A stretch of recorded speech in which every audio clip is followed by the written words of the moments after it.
Hello po, mga malalalim na dahilan ng pabalik-balik na ugot-sipon.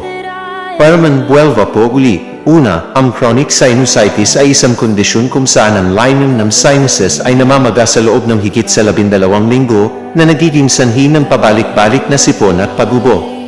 Ang pamamaga ng sinuses ay nagdudulot ng overproduction ng mucus na umaagos sa lalamunan o post-nasal drip na nagiging sanhi ng pagubo at baradong ilong.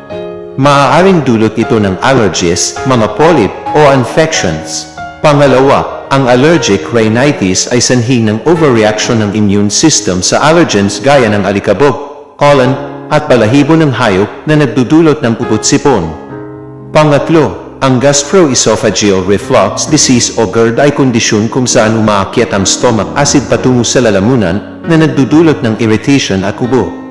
Ika-apat, ang asthma ay isang kondisyon kung saan ang airways ay namamaga at nagiging masikip na nagdudulot ng pabalik-balik na ubo lalo na sa gabi o kapag malamig ang panahon.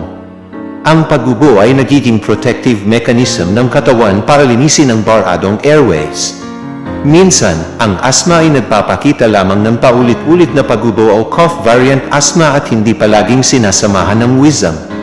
Ika-5, ang chronic obstructive pulmonary disease o COPD ay isang pangmatagalang sakit sa baga na nagiging sanhi ng hika, chronic bronchitis, at emphysema na nagreresulta sa pabalik-balik na pagubo at sipon.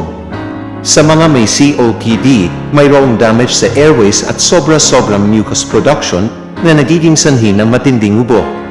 Karaniwan itong sanhi ng paninigarilyo, ngunit maaari ring dulot ng matagalang exposure sa polusyon o ibang mga irritants. Ika-6, weakened immune system.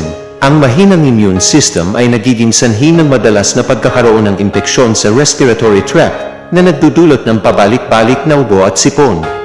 Kapag humina ang immune system dahil sa mga sakit tulad ng HIV o AIDS, diabetes, o kahit dahil sa stress, mas nagiging susceptible ang katawan sa mga impeksyon gaya ng sipon o bronchitis. Ika-7, environmental factors o polusyon at paninigarilyo. Ang air pollution, usok ng sigarilyo, at iba pang environmental irritants ay maaaring magdulot ng pangmatagalang ubo at sipon. Ang exposure sa pollutants ay nagdudulot ng inflammation sa mga airways na nagpapalala ng mga kondisyon tulad ng asthma o COPD. Ingat po palagi. God bless po.